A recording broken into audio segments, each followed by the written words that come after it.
Jadi mereka yang menyampaikan hashtag nggak bayar pajak, ya berarti Anda nggak kepingin tinggal di Indonesia. Atau bayangin ketololan anggota DPR. Yang dia wakili adalah kepentingan rakyat selama 5 tahun, bukan kedaulatannya. Tolol. DPR kita ini harusnya malu banget. Karena menurut Transparansi Internasional Indonesia, DPR itu adalah lembaga yang paling korup. Jabatan-jabatan strategik yang termasuk komisaris segala macam saya lepas, biarkan publik yang menilai lewat sebuah sistem profesionalisme yang dibangun.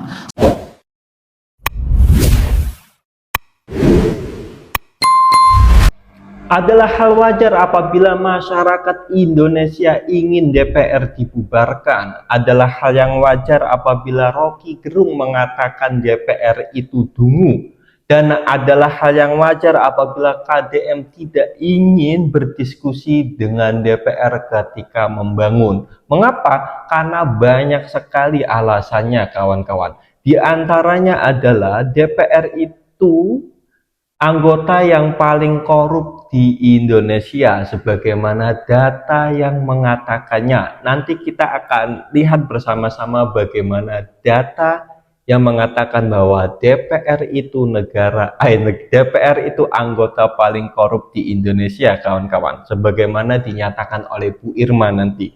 Terus lagi di antaranya adalah sebagaimana dinyatakan oleh Kang Deddy Mulyadi. Kalau berdiskusi dengan DPR nanti banyak diskusinya, tapi pembangunan tidak berjalan atau berjalannya lama, kawan-kawan. Itu pernyataan Kang Deddy Mulyadi beberapa bulan yang lalu. Nanti kita saksikan bersama-sama bagaimana tanggapan-tanggapan netizen yang ingin DPR dibubarkan, kawan-kawan.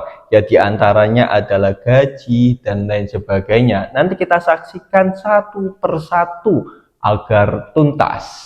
Oke, langsung saja cekidot. Gaji anggota DPR disebut bisa sampai 100 juta lebih setiap bulannya. Padahal kalau kata aturan sih nggak segitu.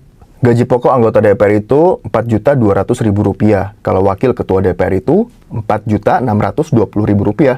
Sementara ketua DPR gaji pokoknya Rp5.040.000. Nggak beda jauh sih dari UMR DKI Jakarta 2025 ini. Segitu yang diterima? Enggak juga. Tunjangannya banyak. Misal nih, ada tunjangan suami atau istri dan anak. Tunjangan jabatan mulai dari Rp9.700.000 sampai Rp18.900.000 tergantung jabatannya. Ada lagi nih, tunjangan beras Rp30.090 per jiwa per bulan maksimal untuk 4 orang. Belum lagi ada uang sidang, terus tunjangan kehormatan, tunjangan komunikasi yang sampai 16 jutaan. Kalau beli kuota internet bisa sampai berapa tahun itu? Masih ada lagi nih, tunjangan fungsi pengawasan dan anggaran. Tunjangan untuk menggaji asisten anggota, lalu bantuan listrik dan telepon yang sampai Rp7.700.000. Jadi, dari semua itu kalau ditotal bisa lebih dari Rp50 juta. Nah sekarang ditambah lagi tunjangan rumah Rp50 juta. Alasannya karena dulu kan anggota DPR itu menghuni rumah dinas dan sekarang udah enggak. Jadi itu dianggap sebagai uang kompensasi kalau kata Ketua DPR Puan Maharani. Itu kenapa anggota DPR Komisi 1 TB Hasanuddin menyebut setidaknya nih anggota DPR bisa menerima lebih dari Rp100 juta per bulan. Menurut peneliti parlemen, DPR emang paling kreatif untuk menemukan jenis tunjangan baru yang bisa dibebankan ke negara. Bahkan Formapi menyebut tunjangan DPR itu nggak ada bedanya sama subsidi yang harusnya diberikan negara kepada masyarakat miskin. Tunjangan ini sesungguhnya bahasa politik dari istilah yang lebih jelas mestinya disebut sebagai subsidi. Banyaknya variasi subsidi yang diterima anggota DPR nampaknya atau sayangnya berbanding terbalik dengan kinerja mereka. Puan Maharani bilang setahun ini DPR telah rampung membahas 14 RUU dan telah menerima setidaknya lebih dari 5.000 aduan masyarakat. Tapi kalau dari data Formapi, dari 42 RUU prolegnas prioritas, baru satu yang sudah selesai, yakni revisi Undang-Undang TNI. Dengan gaji plus tunjangan yang bisa lebih dari Rp100 juta per bulan, apa harapan kamu kepada para wakil rakyat? Tulis di kolom komentar ya. Nah itu kawan-kawan, di antara mengapa masyarakat ingin membubarkan DPR, Ya karena tunjangan dengan kerjanya itu tidak sebanding kawan-kawan. Sebagaimana dinyatakan oleh netizen ini ya. Ya kawan-kawan tahulah bagaimana tunjangan DPR, bagaimana gaji DPR, dan bagaimana kerja mereka. Apakah sesuai atau tidak kawan-kawan? Data sudah ditampilkan oleh netizen ini. Bagaimana rakyat Indonesia tidak tenang. Bagaimana rakyat Indonesia tenang maksud saya ketika melihat tunjangan DPR dengan kerja nyatanya itu tidak sesuai kawan-kawan. Itu sebagaimana yang dinyatakan oleh netizen ini ya. Nanti kita saksikan nih bagaimana tanggapan-tanggapan netizen, parodi-parodi netizen tentang kerja nyata DPR kawan-kawan. Coba kita saksikan bersama-sama. Nah, kenakan lu di demo, enak aja lu mikirin duit lu doang tuh, gaji sampai puluhan juta, rakyat kagak dipikirin.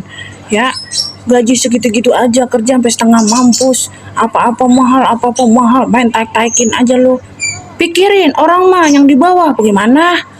Enak-enak aja lu di situ makan gaji gede banget. Pendek kata apa kali? Hah!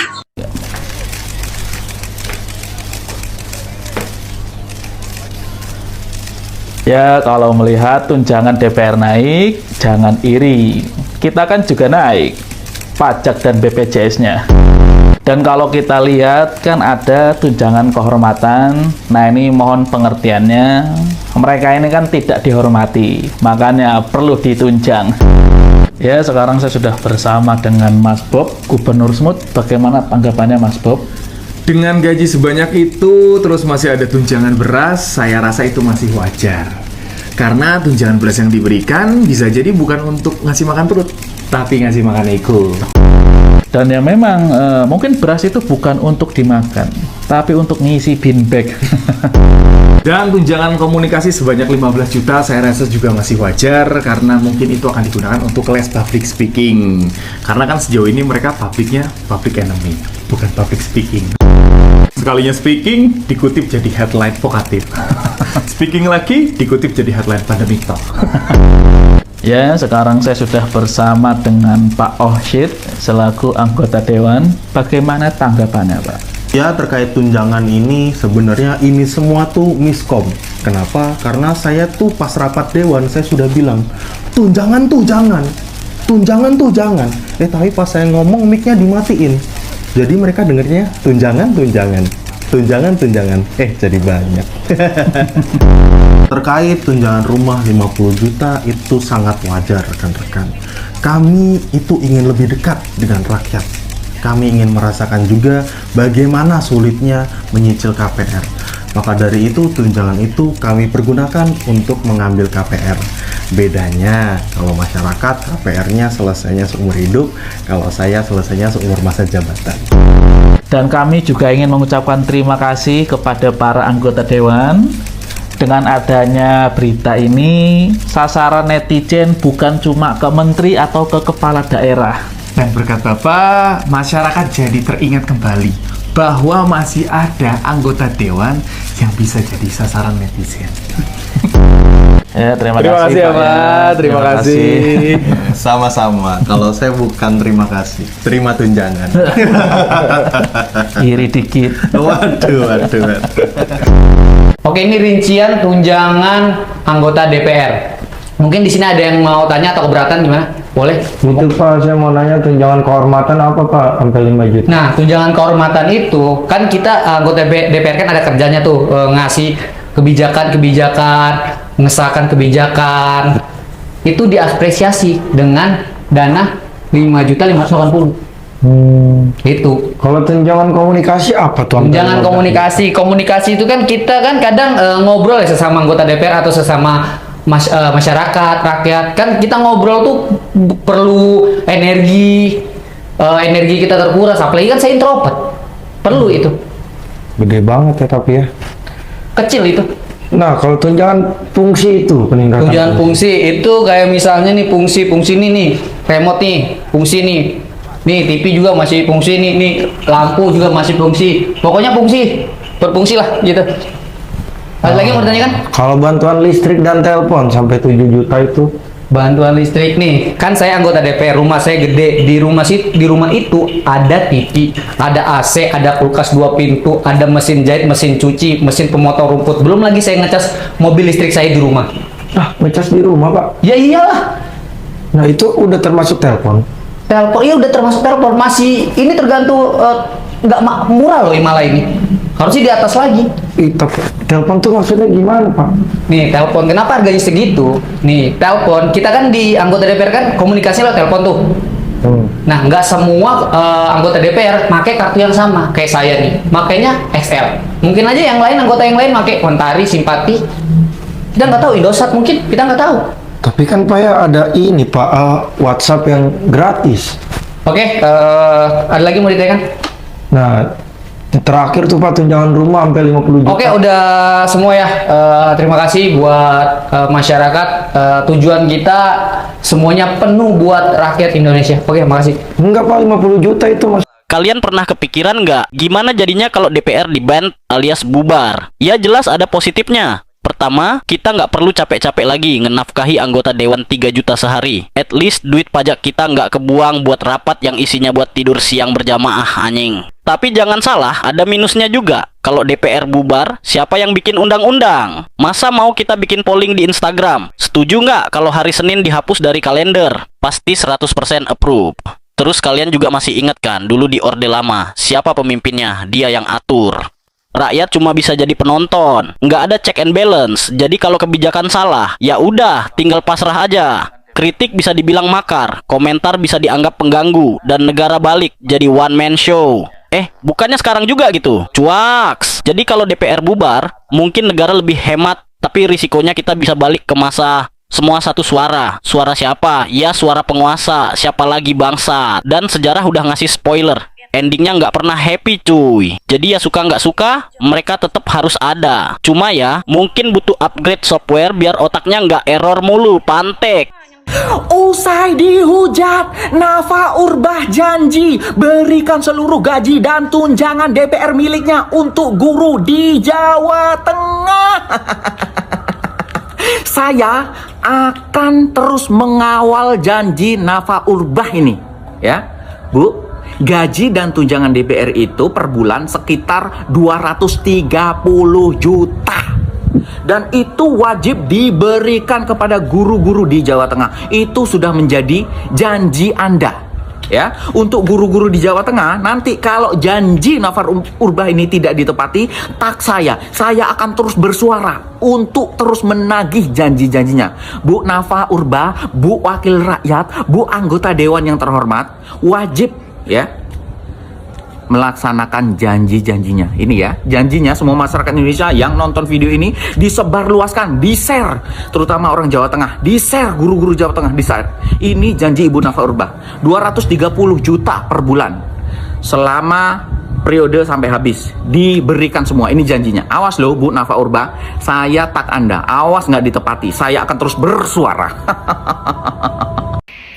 Makasih banget kalian udah support video-video perlawanan aku terhadap kegagalan empati, kematian logika, dan rasa malu dari karyawan-karyawan kita di DPR. Hai semuanya, namaku Salsa, aku udah 10 tahun tinggal di luar negeri, dari mulai di Malaysia dan saat ini aku tinggal di Eropa. Sebenarnya aku udah nggak pernah lagi makan dari fasilitas duit-duit pajak kalian udah 10 tahun terakhir ini, tapi aku di sini bersuara karena aku merasakan solidaritas yang luar biasa kenceng kepada kalian semua, karena aku juga orang Indonesia dan aku masih warga negara Indonesia, dan aku udah melihat kebrutalan pemerintah yang udah gila nggak ada obat ini, yang mereka udah nggak tahu malu, bener-bener nantangin masyarakatnya. Udah saatnya kita-kita yang berpendidikan bisa keluar, kita-kita yang masih memegang nilai-nilai moral jujur bisa keluar dan bersuara. Satu lagi, banyak dari kalian yang menyarankan aku masuk ke parlemen atau jadi menteri atau apapun itu ya di Indonesia. Teman-teman, aku sama sekali nggak punya kepentingan untuk bisa masuk DPR atau jadi menteri, karena hidupku di luar negeri jauh lebih sukses. Gaji 104 juta itu aku udah earn lebih banyak jauh ya daripada gaji DPR itu gitu. Tapi aku di sini bersuara bukan karena aku pengen masuk ke pemerintahan, amit-amit aku makan duit pajak rakyat, tapi karena aku sangat jijik, muak, dan geli ngelihat perlakuan karyawan-karyawan kita yang udah sangat nggak tahu diri itu. Bubarkan DPR. Kalian satu-satu ya, satu-satu karyawan kita di DPR akan aku kuliti kalian satu-satu dan perkataan kalian, bertanggung jawab kalian dengan perkataannya. Ahmad Syaroni, ayo kapan debatnya? Udah berapa jam nih, udah di tag berapa banyak orang, masih gak ada suaranya nih orang. Mana Crazy Rich, mana yang ngatain tolol, ayo sini lawan aku. Seorang debater profesional, udah 10 tahun tapi debatnya aku udah gak pernah debat lagi, jadi udah gak jago-jago banget lah. Bisa lah ngadepin seorang Ahmad Syaroni yang Crazy Rich itu tapi mati empatinya. Demo bubarkan DPR gimana? Berhasil? Berhasil. Kan kata ketua DPR-nya tuh katanya gedung DPR terbuka lebar katanya untuk menerima negosiasi dan ataupun apapun segala macem. Kok malahan dikasih oli? Kok malahan dibeton? Kayak mana sih? Omongannya kagak sesuai dengan faktanya. Kayak mana? Kayak mana? Kata gua kayak mana nih? Dan juga ada nih Dewan yang ngomong katanya rakyat itu tolol katanya kalau mau ngebubarin DPR nih. Lu dulu sebelum jadi DPR, lu minta suaranya sama siapa? Lu ngemis suaranya sama siapa kalau misalnya bukan sama rakyat? Hayo, sama siapa? Kalau misalnya lu ngatain rakyat itu tolol, kok lu mau sih minta suara rakyat dulu? Kok lu mau sih? Giliran belum punya jabatan aja, ngebaik-baikin rakyat, berjanji kepada rakyat apa segala macem. Giliran udah berkuasa aja, rakyat ditolol-tololin, diinjek-injekin apa segala macem. Kata gua. Orang-orang mungkin pengennya jadi pewaris, tapi kalau saya pengennya jadi DPR. Gak apa-apa guys, saya nombok untuk tempat tinggal. Saya tinggal di kamar mandi luar juga gak apa-apa guys. Kan gitu kata wakil ketua DPR kalau misalnya kita masih keberatan atau kemahalan. Soalnya wakil ketua DPR tuh bilang sekitar sini tuh 3 juta per bulan guys. Per bulan kontrak gitu kan. Per bulan nih ya, per bulan. Tunjangan ya 50 juta nih. Harusnya sisa 47 dong. Nah, bukan gitu guys cara hitungnya. 3 juta itu dikali lagi sama 26 hari kerja, dapatlah 78 juta. Makanya dia bilang nombok 28 juta. Nah, padahal dia yang bilang tadi 3 juta per bulan kan. Oke lah. Bayangin aja guys, DPR itu dapat tunjangan beras cuma 12 juta. Berarti guys, DPR itu budget makannya sehari 400 ribu. 400 ribu itu kalau satu kali makan nasi padang 133 ribu guys budgetnya satu kali makan. Saya nggak apa-apa kalau kayak gitu pak jadi DPR pak. Saya mau juga kok. Emang abang mau masuk bagian DPR yang mana bang? Saya mau masuk bagian DPR yang Dewan Permainan Roblox. Dewan Permainan Roblox? Iya. Ternyata tunjangan rumah untuk anggota DPR yang 50 juta per bulan itu benar, tapi dikali 12 dan dipakai untuk 5 tahun. Guys, jadi kemarin heboh banget soal tunjangan perumahan anggota DPR yang dinilai cukup fantastis oleh publik, 50 juta per bulan. Nah, kalau kata Pak Dasko, penjelasan yang beredar sebelumnya itu belum lengkap. Ya mungkin memang penjelasannya kemarin kurang lengkap, kurang detail, sehingga mungkin menimbulkan polemik di masyarakat luas. Anggota DPR itu mendapatkan tunjangan perumahan setiap bulannya 50 juta dari bulan Oktober 2024 sampai dengan bulan Oktober 2025, yang mana uang tersebut akan dipakai untuk kontrak rumah selama masa jabatan anggota DPR 5 tahun. Jadi setelah Oktober 2025, setelah bulan Oktober 2025, anggota DPR itu tidak akan mendapatkan tunjangan kontrak rumah lagi. Jadi nanti jikalau teman-teman melihat daftar tunjangan di bulan November 2025 itu yang 50 juta udah nggak ada lagi. Memang betul 50 juta dibayarkan per bulan, mulai dari Oktober 2024 sampai Oktober 2025. Tapi itu untuk 5 tahun. Jadi nanti di November 2025, anggaran itu kalau dicek tidak akan ada lagi. Sewa rumah anggota DPR untuk 5 tahun itu dicicil selama setahun, dari Oktober 2024 sampai Oktober 2025. Hitung-hitungannya gini, 50 juta dikali 12 bulan untuk 5 tahun. Jadi 50 juta dikali 12, 600 juta. Lalu dibagi 5, dapat angka 120 juta per tahun. Nah, kalau dibagi per bulan, anggota DPR itu dapat 10 juta per bulan. Ini sih hitungannya normal jika anggota DPR ngontrak di wilayah Jakarta Pusat atau Jakarta Selatan yang dekat dengan kantor DPR. Jadi gimana menurut kalian? Ini mahal, murah, atau normal untuk sekelas anggota DPR RI? Monggo di komen. Walaupun mereka korupsi, tapi kita jangan sampai menzolimi orang. Kita ini penegakan hukum. Misalnya yang dinikmati oleh koruptor itu berapa? Tapi Jaksa Agung dari Kejaksaan Agung itu menghitung kerugian dari zaman Belanda dulu, Pak, misalnya. Walaupun mereka korupsi, tapi kita jangan sampai menzolimi orang. Hukum itu harus berdasarkan syariat. Jangan seenak-enaknya aja. Jangan juga menyesuaikan hawa nafsu dan kepentingan. Rasulullah saja mengatakan kalau saja anaknya Fatimah mencuri, maka ia sendiri yang akan memotong tangannya. Sayyidina Umar juga mengatakan jikalau anak dan keluarganya melanggar hukum, maka ia akan menghukum 2 kali lipat dari hukuman biasanya. Dalam Islam itu ditegaskan bahwa korupsi merupakan tindakan haram karena terkategori tindakan khianat, yaitu menggelapkan harta yang memang diamanatkan kepadanya. Nah, Islam itu melarang perbuatan khianat. Kita lihat Quran surat Al-Anfal, wahai orang-orang yang beriman, janganlah kalian mengkhianati Allah dan Rasulnya, jangan pula kalian mengkhianati amanah-amanah kalian, padahal kalian tahu. Nah, Rasul juga bersabda, barang siapa yang menjadi pegawai kami dan sudah kami beri gaji, maka apa saja yang ia ambil di luar itu adalah harta yang curang. Dalam Islam, sanksi bagi koruptor adalah takzir, yaitu sanksi yang jenis dan kadarnya ditentukan oleh hakim. Bentuk sanksinya bisa berupa nasihat ataupun teguran dari hakim. Jika korupsinya tentu saja ya yang ringan, misalnya 1.000-2.000. Bisa juga hukumnya penjara, pengenaan denda, pengumuman pelaku di hadapan publik, hukuman cambuk hingga hukuman mati. Nah, berat ringannya hukuman takzir ini disesuaikan dengan berat ringannya kejahatan yang dilakukan. Kalau korupsi ya seberapa banyak korupsinya. Maka jangan normalisasikan bapak-bapak perbuatan korupsi. Itu dosa loh, Pak. Yang dikorupsi bukan 1.000-2.000, bukan. Korupsi bisa sampai miliaran bahkan triliunan. Yang itu bukan sesuatu yang ringan. Maka memang ya harusnya hukuman itu memberikan efek yang jera, sehingga nggak ada lagi yang mau korupsi, nggak ada lagi yang berani korupsi. Tapi kalau koruptor dilindungi dengan dalil jangan menzolimi, seolah-olah ini perbuatan yang biasa, ya gimana mau berakibat jera? Yang ada periode berikutnya korupsi lagi.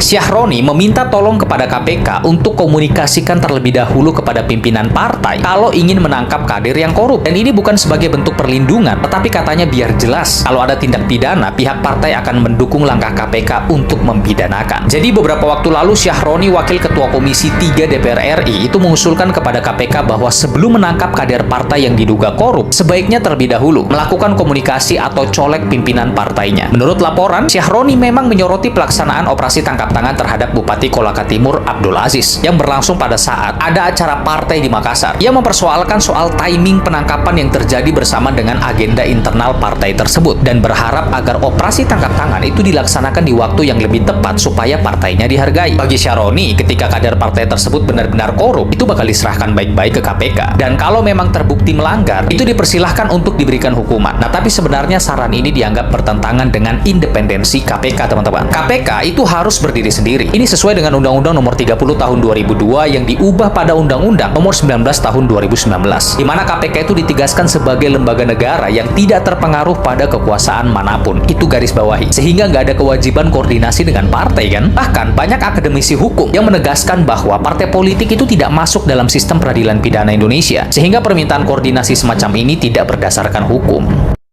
Tunjangan rumah DPR 50 juta dikritik. Jangan bermenggah-menggahan terus. Yang mengkritik ini TOLOL. Memang seharusnya anggota DPR itu bermegah-megahan. Ya. Karena mereka adalah wakil rakyat, yang mewakili rakyat menjalani nasib bahagia, mewah, sejahtera, kaya, hidup enak seperti di surga. Sudah diwakili. Terus juga dari awal memang menjadi anggota DPR itu bermewah-mewahan. Sebelum jadi, waktu nyalek pun bermewah-mewahan. Naik mobil mewah, datang ke masyarakat, ngasih bantuan, ngasih sumbangan, ngasih money politik agar dipilih. Modalnya besar. 1 bulan 50 juta itu nggak ada apa-apanya dibandingkan modal yang dikeluarkan saat nyalek. Untuk menjadi anggota DPR RI itu butuh modal ya 10 miliar ke atas. Jadi wajar mereka ingin dapat yang lebih, dapat kembalian. Kalian sebagai masyarakat Indonesia harus sadar, harus ngerti. Kalian sudah dapat jatah. Kalian dapat berapa waktu itu? 50, 100, 200, atau 500? Komen. Itulah beberapa tanggapan netizen mengenai kerja nyata DPR, kawan-kawan. Kerja nyata dengan gajinya sesuai dengan arti lain, kawan-kawan ya. Ya banyaklah sekali orang-orang yang memparodikan kerja nyata DPR dengan tujuan menyindir agar DPR itu dibubarkan, kawan-kawan. Tetapi bagaimana dengan demo 25 Agustus kemarin, kawan-kawan? Apakah ada pengaruhnya atau tidak? Saya kasihan dengan orang yang demo itu ya. Udah jauh-jauh demo agar bisa berdiskusi dengan anggota DPR, dengan ketua DPR dan lain sebagainya. Ketika sampai ke kantor DPR ternyata dipagar, kemudian dibeton pula, kawan-kawan. Lebih parahnya, betonnya dicampur oli agar masyarakat yang demo tidak bisa menghadap di depan DPR, kawan-kawan. Lalu bagaimana masyarakat bisa menyampaikan idenya apabila keadaannya seperti itu, kawan-kawan? Ya akhirnya percuma, kawan-kawan. Ya kalau percuma ya masih ada cara lain lah. Gimana caranya? Yaitu menggunakan media, kawan-kawan. Ya semoga saja ide-ide yang kita sampaikan di media sosial, keluhan-keluhan yang kita katakan di media sosial bisa sampai ke anggota DPR, bahkan ke jabatan yang lebih tinggi dari anggota DPR, kawan-kawan. Saking ngeluhnya masyarakat Indonesia, saking inginnya masyarakat Indonesia DPR dibubarkan, kawan-kawan. Itu kan keadaannya ricuh ya. Media luar negeri sampai mensoroti, kawan-kawan. Coba cek, coba. Kalau nggak percaya. Semoga aja keadaan Indonesia ini baik-baik sajalah. Amin ya robbal alamin. Nanti kita tampilkan pernyataan Bu Irma yang mengatakan bahwa DPR adalah anggota paling korup di Indonesia, dan pernyataan siapa lagi? Rocky Gerung yang mengatakan bahwa DPR adalah dungu. Ini nanti kita saksikan bersama-sama dan simak bersama-sama, kawan-kawan. DPR kita ini harusnya malu banget. Karena menurut Transparansi Internasional Indonesia, DPR itu adalah lembaga yang paling korup di negara ini. Dan itu sudah disampaikan oleh Menko Polhukam, Mahfud MD. Menurut Pak Mahfud, tahun ini Indonesia ini anjlok indeks korupsinya. Angkanya sebelumnya sudah buruk ya, 38. Sekarang jadi 34. Kalau rapot angka 3 aja nggak naik kelas. Artinya ya kan, DPR sebagai lembaga yang paling berkontribusi terhadap penurunan daripada indeks korupsi tersebut. Kenapa? Karena ada banyak modus korupsi di DPR. Salah satunya dalam proses pembuatan undang-undang. Jadi, anggota DPR bisa saja menghilangkan atau menambahkan pasal dalam undang-undang yang sedang dirancang karena ada pesanan dan juga ada sesajen dari pihak tertentu. Selain itu, banyak sekali anggota DPR yang terlibat dalam konflik kepentingan atau konflik of interest. Mereka memiliki bisnis, mereka juga bersinggungan dengan mitra-mitra kerjanya, jadi ada abuse of power di situ. Mahfud MD mengaku sempat penasaran atas hasil penelitian Transparansi Internasional Indonesia itu. Karena itu kemudian ia memanggil sejumlah penegak hukum dan mendengarkan penilaian mereka. Ternyata temuan Transparansi Internasional Indonesia itu benar adanya. Temuan bahwa DPR adalah lembaga yang paling korup itu mengoyak-ngoyak hati rakyat Indonesia. Sungguh menyakitkan karena para anggota DPR adalah wakil rakyat yang disumpah untuk bekerja demi kepentingan rakyat. Belasan triliun rupiah dikeluarkan untuk membiayai pemilihan anggota DPR loh. Sebagai anggota DPR, wakil rakyat itu pendapatannya fantastis loh. Miliaran rupiah per tahun. Maka dari itu, anggota DPR harus bertanggung jawab dan memiliki akuntabilitas yang konkret kepada kita, kepada rakyat. Di pemilu mendatang, rakyat harus memilih wakil yang jujur, bersih, dan berintegritas. Rakyat harus memilih wakilnya yang anti korupsi, dan pro kepada kepentingan rakyat. Salam solidaritas. Bayangin ketololan anggota DPR. Yang dia wakili adalah kepentingan rakyat selama 5 tahun, bukan kedaulatannya. Tolol. Ini standar. Jadi kita dari awal tidak memfilter anggota-anggota DPR ini. Dia kita pilih karena dia mengemis suara kita pada waktu itu. Begitu dia jadi anggota DPR, dia jadi tuan. Buat kita ketemu dia mesti daftar lewat asistennya, lewat staf ahlinya tuh. Lo pada waktu pemilu anggota DPR itu datang ke Jogja itu minta ngemis suara. Dia pengemis tadinya. Tiba-tiba jadi tuan dan mengklaim saya beri dia kedaulatan. Dia wakili kedaulatan kami. Nggak ada. Tidak boleh kedaulatan itu, bahkan di ijon pun nggak akan saya berikan. Karena itu adalah identitas eksistensial dari warga negara. Jadi, kalau dia daulat, yang tidak berdaulat adalah negara. Itu konsekuensinya. Lain kalau dikatakan negeri ini berbasis pada kedaulatan negara. Boleh. Yang tidak berdaulat ya warga negara. Tapi begitu warga negara berdaulat, yang lain tidak boleh berdaulat. Gak mungkin kedaulatan itu dibagi. Negara mempertahankan kedaulatan secara teritorial dari serangan asing, itu pengertiannya. Hanya demi keamanan teritorial, negara mengklaim kami negara yang berdaulat. Secara filosofi kacau keterangan itu. Kalau negara berdaulat, maka rakyat tidak berdaulat. Karena itu mesti diterangkan adverbianya. Daulat rakyat itu final, absolut. Daulat negara itu tergantung kondisi politik. Kalau ada serangan asing, maka kedutaan negara mesti buat apa? Ya buat melindungi kedaulatan rakyat. Sekuensi berpikirnya begitu. Standar.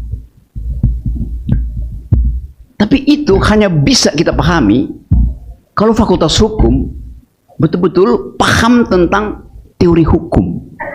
Tapi banyak lulusan fakultas hukum, bahkan di UI, UGM, yang tidak paham tentang hukum. Dia paham tentang undang-undang. Karena yang diajarkan adalah undang-undang, bukan hukum. Karena itu ganti aja fakultas hukum jadi FUU, Fakultas Undang-Undang. Bacanya FU. FU. FA. FA.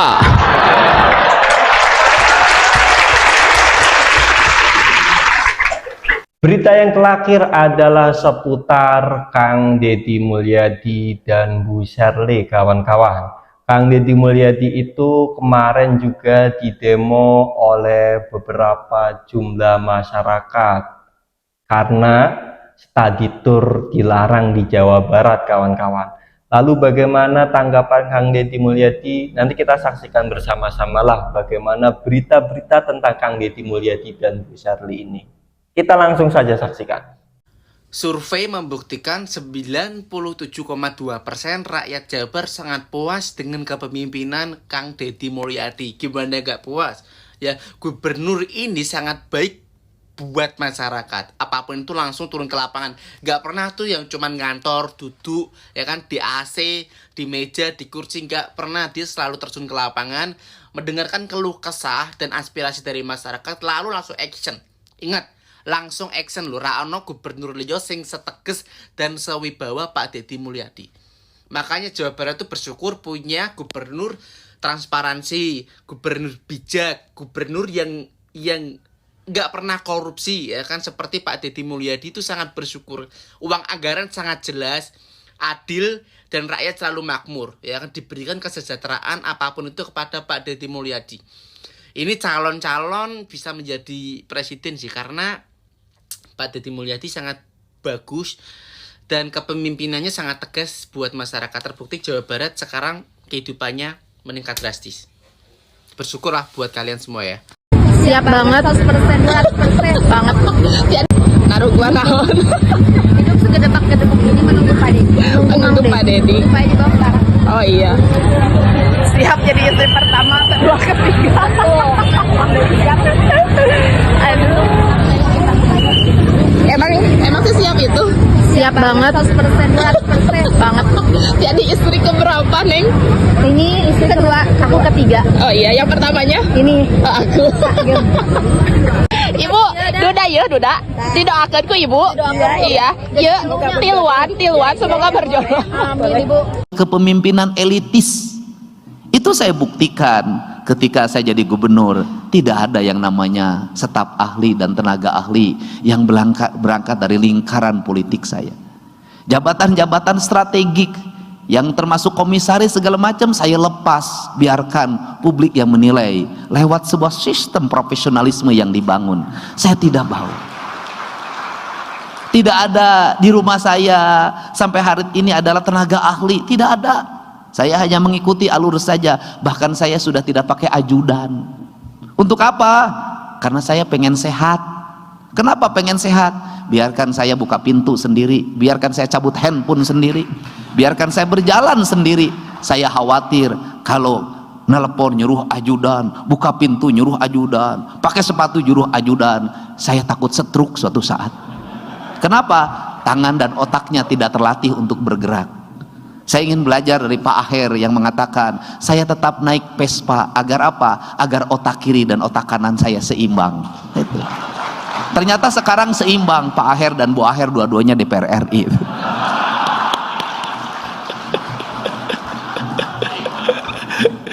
Nah, ini yang dimaksud sebenarnya. Sehingga kalau tadi Pak Ketua menyampaikan pada saya di WA sangat cepat, ya memang handphone saya hidup, Pak.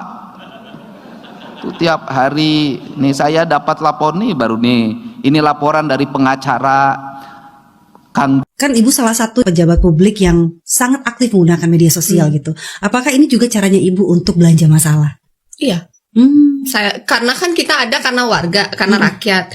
Jadi tugas kita kan menyelesaikan masalah masyarakat. Yang paling tahu masalahnya kan masyarakat. Untuk bisa menghasilkan solusi, saya harus mapping dulu masalahnya apa dan apa penyebabnya. Jadi itu waktu itu mudik karena banyak sekali yang komplain ke saya urusan jalan pusing. Jadi saya bikinlah Google Form. Saya sosialisasikan video itu kalau nggak salah 1 atau 2 juta view. Wow. Jadi mulai mudik kan mereka 10 kabupaten kota karena saya juga kasih mudik subsidi 50%, jadi banyak yang pulang. Mereka kan melewati itu semua jalan. Sebenarnya awalnya karena dinas PU saya minta dana 1,7 miliar untuk inventaris jalan rusak. Kan mama-mama ya daripada mikir 1,7 miliar buat itu, mendingan saya buat video aja. Saya dapat laporannya gratis, 1,7-nya nggak jadi keluar. Mantap. Efisiensi ya. Efisiensi. Jadi saya dapat total laporan dari mulai mudik sampai balik 270 laporan. Setelah itu kebetulan jatah waktunya memang rakor dan musrembang. Jadi dinas PU provinsi kumpul dengan dinas PU kabupaten kota, disinkronkan lah antara jalan provinsi dan jalan kabupaten kota dengan laporan dari masyarakat untuk semuanya kita bikin menjadi rencana penyelesaian jalan 5 tahun ke depan. Yang rencananya akan saya sharing ke kabupaten dan ke DPRD. Jadi kalau masyarakat tanya ruas ini kapan selesai, lihat aja tuh di menunya kapan selesai. Nah, kebetulan ada program di Kementerian PUPR untuk IJD. Jadi dari total kita dapat jalan provinsi kabupaten kota tuh yang kita minta tolong Kementerian PU untuk bantu selesaikan tuh 8. Nah, itulah berita hari ini kawan-kawan dari DPR, KDM, dan Bu Sherly. Bagaimana tanggapan kawan-kawan mengenai video kali ini? Pasti kawan-kawan terlalu fokus dengan keadaan DPR, dengan tema DPR, bener nggak kawan-kawan? Tulis aja tanggapan kawan-kawan di kolom komentar. Saya Taufik Ahsan pamit izin mundur kemana nggak tahu. Terima kasih.